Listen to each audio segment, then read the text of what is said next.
Hello, Doctor Who fans, and welcome to my latest Doctor Who review, where I review Doctor Who Mission to the Unknown.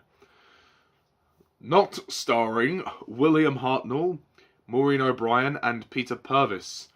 The first ever Doctor Who story to not star the Doctor. Yeah, Mission to the Unknown. And also, it's actually another lost Doctor Who story, which is unfortunate. However, I was able to see it, or a version of it, which has the audio that was aired, but the picture is lost. We have it reconstructed. It's a shame that the BBC threw it out. It's such a shame. But still, you know, the folks at Loose Cannon were able to animate it for us and show us a reconstruction, which is very nice of them. So, this is a very different kind of Doctor Who story, as the Doctor's not in it. So, basically, the synopsis of this story, and it's one episode. It is one episode. So, it's a very short story as well. Okay, so, the plot of this story. On the planet Kemble, space security agent Mark Corey is investigating a recent sighting of a Dalek spaceship.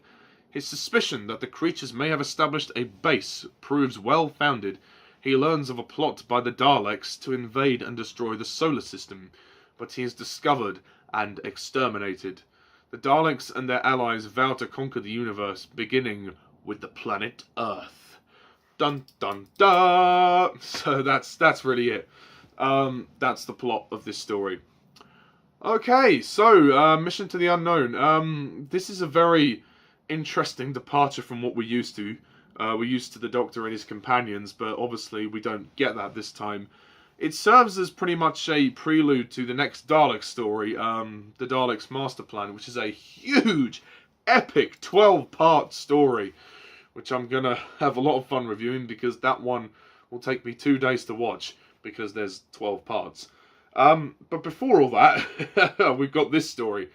I kind of liked it. I thought it was pretty decent. I mean, look, it's really hard to kind of, you know, appreciate the story as a Doctor Who story because the Doctor's not in it. But it's a nice build up. It's definitely got its moments of tension.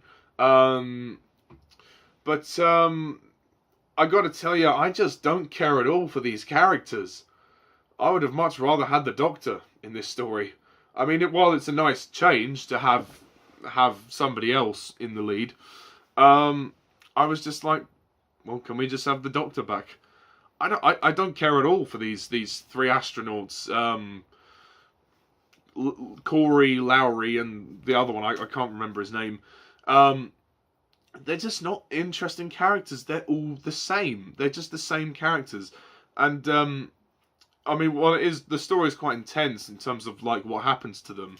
But at the same time, there's no character development. I didn't care about them. I didn't care where they came from and where they were going.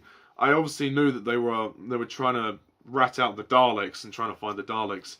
I just think that in order to fully appreciate the story, you needed to care about the characters, and on this occasion, I didn't. I didn't care about them. Well, it was kind of shocking to see their fates unravel.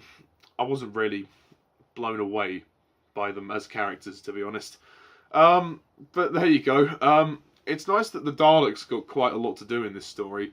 They're basically trying to hunt down these three astronauts and stop them from sending a message to Earth to say that the Daleks are coming. So there is tension in this story, which wasn't in Galaxy 4. So I do have to say there is an improvement in terms of the tension. The stakes are higher. There's more of a sense of urgency.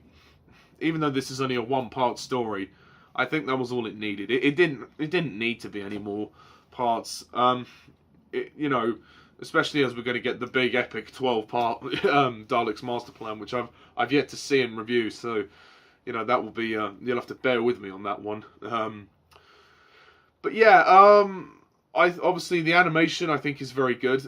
It would have been great to see how how it all looked.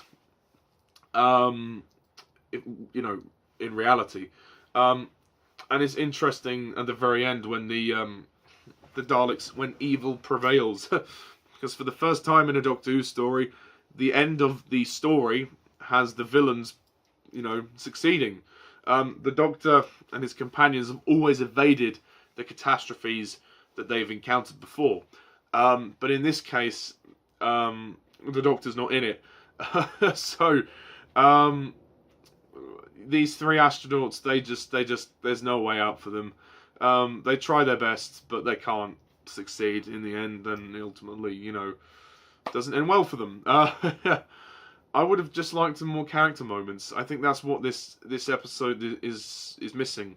Some character moments, like just a couple of, you know, things to get us introduced to these characters, because they kind of just throw you in. It's like we got these three random astronauts, and you just don't care about them really, which is a shame. But there's a lot of tension in the story. The Daleks are very menacing. The Alliance is cool, and the planet Kemble is like this sort of jungle kind of planet. I mean, from the animation, it looks cool. It would have been great to see it in live action. Yeah, I thought the story was pretty solidly done. It was a nice change, and it was very bold for them to do something like this. And I think it you know, it gave the audience a different perspective. Like, what would it be like if the Doctor wasn't there? And obviously, you know, without the Doctor, they failed. If the Doctor had been there, they wouldn't have failed. And obviously, the Doctor would have known that they were coming. So, yeah, it's always interesting. It's always interesting to see stories like this, because sometimes the Doctor isn't always around to help us, around to help everybody, and you know, this story proves that. You know, sometimes the Doctor can't be everywhere all at once, even though he's flying around in his TARDIS like mad. But yeah, there's not much else to say about this story. It's pretty basic. It's one part. That's that. It's a real shame that this is lost. If they released a DVD of this would be interesting, because it would only be 20 minutes long. So they'd have to release it quite cheap.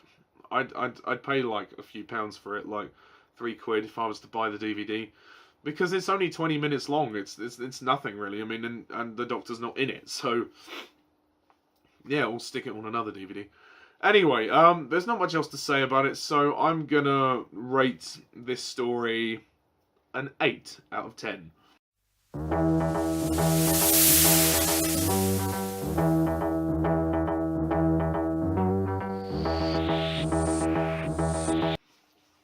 Like I said, I would have liked some more character beats, but still, I admired what the story was trying to do, and for the fact that it was doing something different by not having the Doctor or his companions actually in the story at all. But I just didn't care about those astronauts. I'm sorry. But it was still a very tense story, and it was a very entertaining story, and action-packed story. It crammed a lot into 20 minutes. So, that is that. My review of Mission to the Unknown is now complete. Stay tuned next time when we review The Mythmakers, which I have been told is Vicky's final story. So, until then, thank you guys all for watching, and as always, I'm Mr. TARDIS 11. See ya.